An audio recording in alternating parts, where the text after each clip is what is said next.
ମଧୁର ସନ୍ତାନଗଣ ଶତ୍ରୁ ମାୟା ସାମ୍ନାରେ ଅଛି, ତେଣୁ ନିଜର ବହୁତ ଯତ୍ନ ନିଅ। ହଁ, ଏଇଟା ବହୁତ ବଡ଼ ଚେତାବନୀ। ଆଗକୁ କହୁଛନ୍ତି, ଯଦି ଚାଲୁ ଚାଲୁ ମାୟାର ଜାଲରେ ଫସିଯାଅ ତେବେ ନିଜ ଭାଗ୍ୟର ରେଖାକୁ କାଟିଦେବ। ବାପ୍ରେ, କଥାଟା ବହୁତ ଗମ୍ଭୀର। ହଁ, କାରଣ ଏହି ଯାତ୍ରା ସହଜ ନୁହେଁ। ମାୟା ସବୁବେଳେ ପରୀକ୍ଷା ନେବ। ତେବେ ଏଇ ମୁରଲୀ ଆଧାରରେ ପ୍ରଶ୍ନ ଉଠୁଛି, ରାଜଯୋଗୀ ସନ୍ତାନମାନଙ୍କର ମୁଖ୍ୟ କାର୍ଯ୍ୟ କ'ଣ?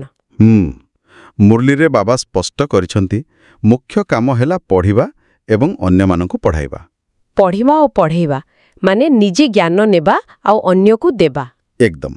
ଆଉ ଏଇଟା ଈଶ୍ୱରର ନିର୍ଦ୍ଦେଶ। ଏଥିପାଇଁ କୋଉଠି ବଣ ଜଙ୍ଗଲ ଯିବା ଦରକାର ନାହିଁ।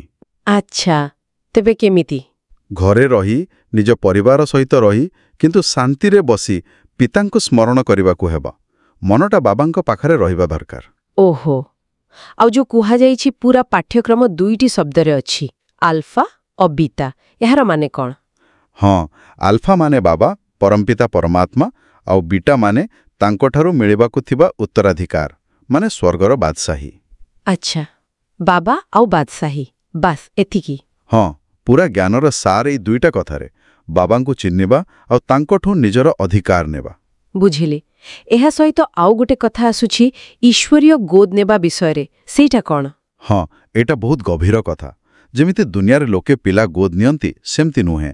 ଏଠି ପିତା ମାନେ ଶିବ ବାବା ଆମ ଆତ୍ମାମାନଙ୍କୁ ହଁ, ଆମ ସମସ୍ତ ଆତ୍ମାମାନଙ୍କୁ ସ୍ୱର୍ଗର ସାର୍ବଭୌମତ୍ୱର ଉତ୍ତରାଧିକାର ଦେବା ପାଇଁ ଗଡ୍ ନିଅନ୍ତି, ମାନେ ନିଜର କରି ନିଅନ୍ତି।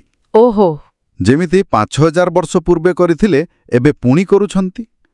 ଏଟା ସାଂସାରିକ ଗଡ୍ ନେବାଠାରୁ ବହୁତ ଭିନ୍ନ। କେମିତି ଭିନ୍ନ? ଦୁନିଆରେ ତ ଧନୀ ଲୋକ ହୁଏତ କେବେ କେମିତି ଗରିବକୁ ଗଡ୍ ନେଇପାରନ୍ତି, କିନ୍ତୁ ଏଠି ସ୍ୱୟଂ ଭଗବାନ, ସବୁଠୁ ଉଚ୍ଚ ପିତା ଆମ ପତିତ ଆତ୍ମାମାନଙ୍କୁ ନିଜର କରି ସ୍ୱର୍ଗର ମାଲିକ କରୁଛନ୍ତି। କେତେ ବଡ଼ ଭାଗ୍ୟ!